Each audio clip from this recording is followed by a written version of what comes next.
अस्सलाम वालेकुम friends, welcome back to my YouTube channel daily tips with Asma. आज की इस वीडियो में हम आपको बताएंगे अर्जुमंद नाम का मतलब और इसके बारे में दिलचस्प मालूमात।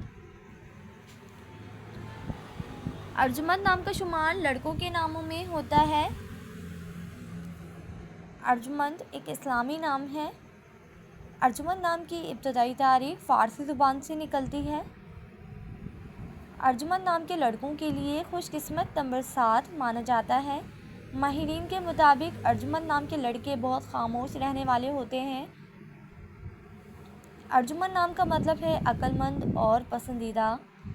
अर्जुमंद नाम के लड़कों के लिए खुशकिस्मत दिनों में सोमवार और बुध का दिन शामिल है। अर्जुमंद नाम के अफराद के लिए मुवाफिक रंगों में सुर्ख और सुरमई रंग शामिल है। अर्जुमंद नाम के अफराद के लिए मुवाफिक पत्थरों में रूबी पत्थर शामिल है। खुशकिस्मती वाली धातुओं में हिंसों के हिसाब से चांदी और लोहा शामिल है।